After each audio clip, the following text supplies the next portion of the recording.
నుంచి వస్తారు, చదువుకున్న తర్వాత ఎవరున్నారు చూస్తే ఆశ్చర్యం కలిగించే విధంగా హరే కృష్ణ మూవ్మెంట్ లో 50 మంది ఐఐటి గ్రాడ్యుయేట్స్ చేరారు.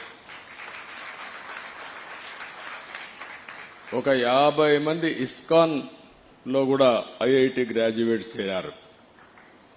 ఇది ఆలోచించినప్పుడు ది బెస్ట్ బ్రెయిన్స్ ఒక నమ్మిన సిద్ధాంతం కోసం, ఈ దేశం యొక్క సంస్కృతి సాంప్రదాయాల్ని కాపాడడం కోసం జీవితాన్ని త్యాగాలు చేశారు.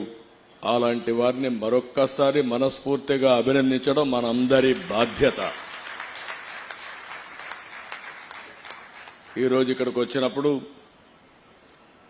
ఇక్కడి క్షేత్రంలో హరే కృష్ణ గోకుల క్షేత్రం ఇప్పుడే అనంత శేషస్థాపన చేశాం. ఒక మంచి వెంకటేశ్వర స్వామి దేవాలయం. ఇది కూడా ఈ ప్రాంతంలోనే ఒక ప్రతిష్టాత్మకమైన నిర్మాణం జరుగుతుంది. 216 అడుగుల ప్రధాన గోపురం ఇది.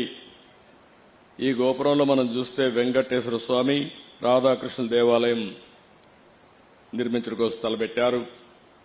150 కోట్ల రూపాయల వ్యయంతో ఈ దేవాలయాన్ని నిర్మాణం చేయబోతున్నారు. అయితే ఇక్కడ మనందరూ కూడా గుర్తుపెట్టుకోవాల్సింది, ఇది ఒక ఆధ్యాత్మిక కేంద్రం, సామాజిక సాంస్కృతి కేంద్రం కావాలని మనస్ఫూర్తిగా ఆకాంక్షిస్తున్నా. నాకు అనిపిస్తుంది, ప్రార్థనాలయాలు ఏ మతమైనా కావచ్చు, కానీ ఇవి కానీ లేకపోతే ఇప్పుండే జైళ్లు చాలవు, నేరాలు ఘోరాలు విపరీతంగా పెరిగిపోతాయి. ఇంకొక పక్క హాస్పిటల్ కూడా చాలవు, చాలా మెంటల్ హాస్పిటల్ కూడా కట్టాలి. అప్పుడు మామూలు హాస్పిటలే కాదు.